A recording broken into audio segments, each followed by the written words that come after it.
Lecture number हमारा 16 होगा और इसमें हम ये जो हमारे 3 टूल हैं, स्केल टूल, शेयर टूल और रीशेप टूल सीखेंगे। तो जो पुराने स्टूडेंट हैं हमारे एडोब इलस्ट्रेटर के, उनके लिए भी ये दोबारा से एक अपॉर्चुनिटी है, क्योंकि पहले इस तरह मैंने ये नहीं पढ़ाए थे, सिंपल तरीके से पढ़ाए थे। इसमें पहले स्केल टूल है, तो मैं एक रेक्टेंगल लेता हूँ। तो इससे पहले भी हम ये जो हमारा स्केल टूल है इसकी तरह के काम यहाँ से करते हैं। मतलब स्केलिंग क्या है? स्केल होता है किसी चीज़ को बड़ा या छोटा करना, ठीक है। तो इसको पकड़ के अगर मैं यहाँ से ऊपर नीचे मूव करता हूँ तो ये स्केलिंग हो रही है, ठीक है। लेकिन ये मैं जिस कॉर्नर से पकड़ा हुआ है, हमारा ये वाला कॉर्नर जो है वो अपनी जगह फ्रीज है, बाकी कॉर्नर से मैं इसको मूव कर रहा हूँ। तो ये सिंपल स्केलिंग है। जैसे रोटेशन थी तो वैसे तो हम इस तरह रोटेट करते हैं, लेकिन रोटेशन में मैंने क्या आपको एक्स्ट्रा चीज़ बताई थी कि अगर हम यहाँ पर क्लिक कर देंगे तो अब इसकी रोटेशन कहाँ होगी? इसके गिर्द होगी। ऐसे ही है ना। तो इसी तरह स्केलिंग में भी हम देखें तो मैं यहाँ से स्केल टूल लेता हूँ, ये स्केल टूल है। तो मैं अगर इसको यहाँ पर क्लिक करके स्केलिंग करता हूँ तो ये देखें अब कहाँ पे हो रही है स्केलिंग? उस वो जो इसका पिवट पॉइंट है उसके गिर्द स्केलिंग हो रही है ना। अगर मैं इसको हॉरिजेंटल खींचता हूँ तो ये इस तरफ को स्केलिंग हो रही है, और अगर वर्टिकल खींचता हूँ तो वर्टिकल स्केलिंग हो रही है इसकी, राइट। तो जिस साइड पे मैंने पिवट पॉइंट रखा है उसी तरफ इसकी स्केलिंग हो रही है। दोबारा से मैं एक रेक्टेंगल लेता हूँ, दोबारा मैं इसकी फिलिंग ख़त्म कर देता हूँ अंदर से। स्ट्रोक इसको दे देते हैं हम ये, और जो फिलिंग है उसको ख़त्म कर देते हैं। अब अगर मैं दोबारा यहाँ से स्केल टूल लेता हूँ और यहाँ पे इस कॉर्नर पे इसको क्लिक करता हूँ और आल्ट और साथ शिफ्ट दबा देता हूँ और इसको मैं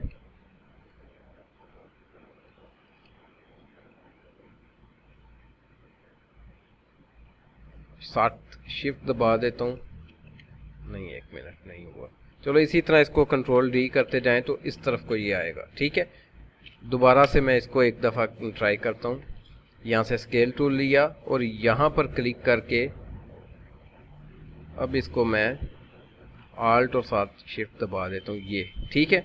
और अब कंट्रोल डी करते हैं तो ये इस तरह से होता जाएगा, पिवट पॉइंट की तरफ गया है, ठीक है। ये हो गया इसका ओवरऑल का। लेकिन अगर मैं यहाँ से एक रेक्टेंगल लेता हूँ और यहाँ से ये हमारे पास हमारा डायरेक्ट सिलेक्शन टूल है, इसको लेकर अगर मैं यहाँ पर क्लिक करता हूँ, कितने कॉर्नर सेलेक्ट हुए हैं? 2। और अब अगर मैं स्केल टूल लेता हूँ और ये यहाँ पे दरमियान में इसका पिवट पॉइंट आया है तो ये इस तरह से जाएगा, ठीक है। तो ये इस तरफ को हो गया स्केलिंग। ये बड़ी अहम चीज़ें हैं, देखने में शायद ये आपको लग रहा हो कि ये बड़ी छोटी छोटी बातें हैं।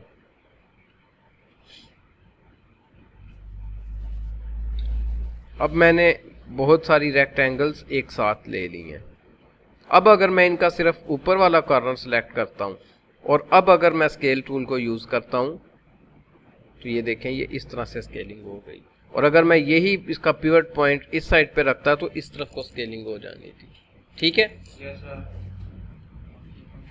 इसी स्केलिंग को अगर हम लें तो यहाँ पर मैं जो हमारे एडोब इलस्ट्रेटर की रेगुलर क्लासेस ले रहे हैं, आपको याद होगा हमने मैंगो बनाया था। तो अगर मैं यहाँ से डायरेक्ट सिलेक्शन लेके और यहाँ पे सिर्फ स्केल जो है ऊपर वाले पॉइंट पे ये यहाँ से स्केल इस्तेमाल करूँ तो ये कुछ इस तरह से हम इसको यूज़ कर सकते हैं। और अब यहाँ से मैं डायरेक्ट सिलेक्शन लेके तो कुछ इस तरह से, उज़ैर नो टॉकिंग, ठीक है।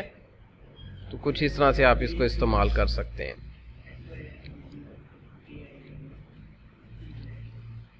बाकी याद है आपको कि हमने इसमें किस तरह से वो किया था, लीव्स वगैरह कैसे लगाए थे। पेन टूल को आप यूज़ कर सकते हैं, याद आया? शुक्र है। तो ये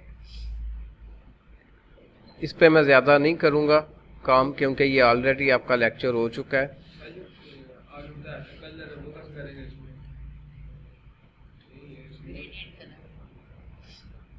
ठीक है। तो वक्ती पेन टूल से हम एक यहाँ पे ये बना लेते हैं इसकी।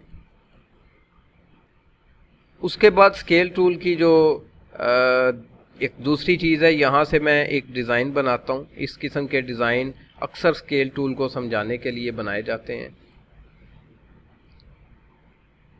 तो यहाँ से हम इस पर क्लिक करेंगे और यहाँ से एक्स्ट्रा जो है उनको मैं ख़त्म कर देता हूँ। इसको इधर ले आते हैं और इसको इधर।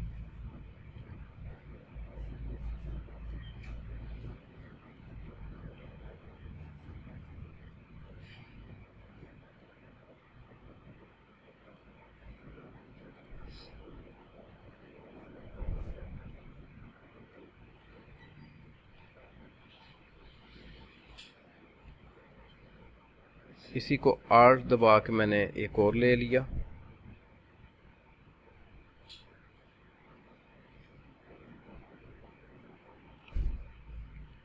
आर्ट दबा के एक और ऑब्जेक्ट ले लिया और आर्ट दबा के इनको, ये पाथ फाइंडर है हमारे पास। अगर पाथ फाइंडर यहाँ पे आपको नहीं मिल रहा तो आप यहाँ पे विंडो में जाएं और यहाँ पे पाथ फाइंडर का पैनल आप ऑन कर सकते हैं। ठीक है, यहाँ पे अलाइन है इसके अंदर, तो इसको हमने सेंटर अलाइन कर दिया। इसको मैं ग्रुप कर देता हूँ कंट्रोल जी से, बल्कि ये जो ऊपर है इसको हम डायरेक्ट सिलेक्शन से मैं सिलेक्ट कर लेता हूँ और आल्ट प्रेस करके हम इसको नीचे ले आते हैं। तो यहाँ से आप, मैं रोटेशन टूल लेके इसको रोटेट कर देता हूँ। ठीक है, इसको ग्रुप कर लें कंट्रोल जी और यहाँ पर दरमियान में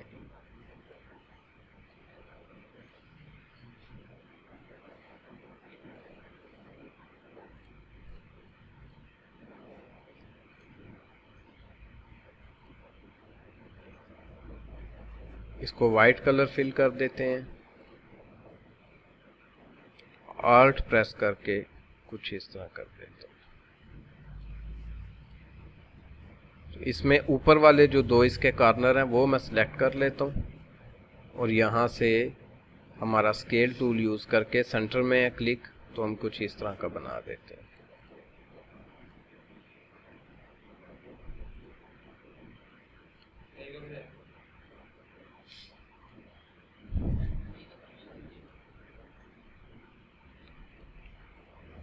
शिफ्ट प्रेस करके उसको मैंने सेलेक्ट किया है और यहाँ से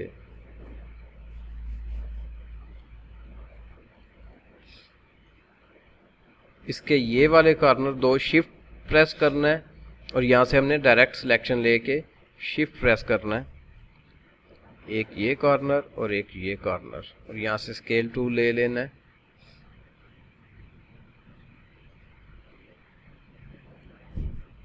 आल्ट प्रेस कर लेते हैं, इसको कुछ इस तरह से कर लेते हैं।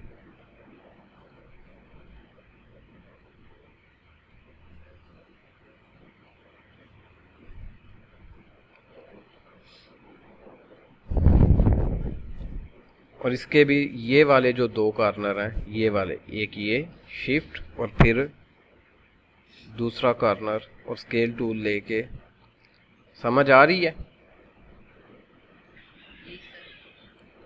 ये प्रैक्टिस करेंगे तो ज़्यादा समझ आएगी, इस तरह से शायद उतनी समझ ना आए। ठीक है, ये रोड का मैंने एक बनाया है स्केल टूल का यूज़ करते हुए। ठीक है, इसी तरह से आल्ट प्रेस करके शिफ्ट प्रेस करके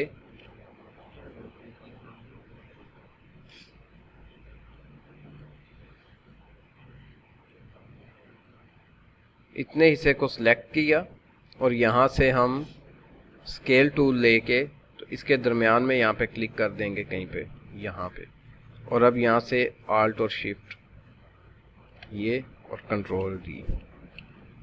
ठीक है, ठीक है, ये इसको वैसे चेक करते हैं यहाँ पे रख के, ये वाला जो है अगर एडजस्ट आ जाए इसमें तो ये हमारे पास एक अच्छी एग्जांपल बन सकती है।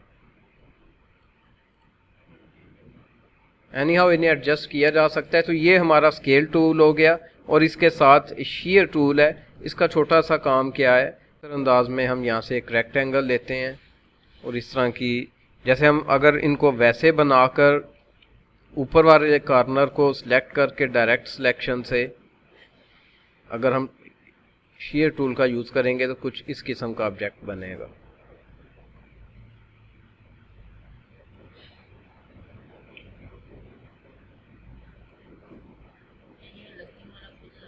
हाँ ठीक है, तो ये कार्टून्स वगैरह जब बनाते हैं तो उसमें यूज़ किए जाते हैं। एक्चुअली इसका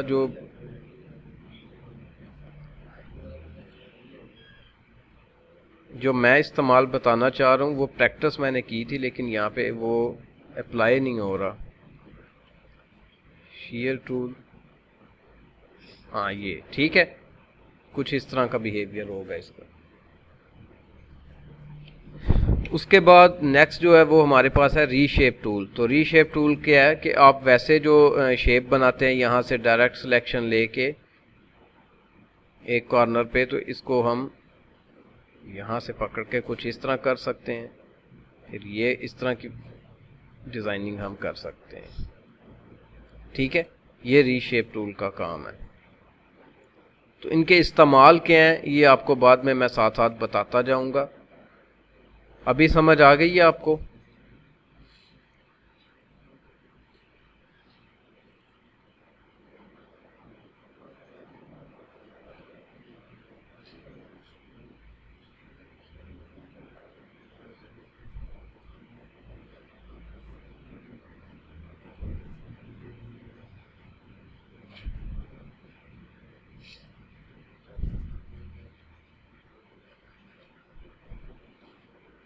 ठीक है, तो आने वाले दिनों में हमारे जो प्रोजेक्ट्स होंगे उनमें हम इन टूल्स का इस्तेमाल करेंगे। अभी तक समझ आ गई है आपको सारी? चलें इसकी प्रैक्टिस कर लें।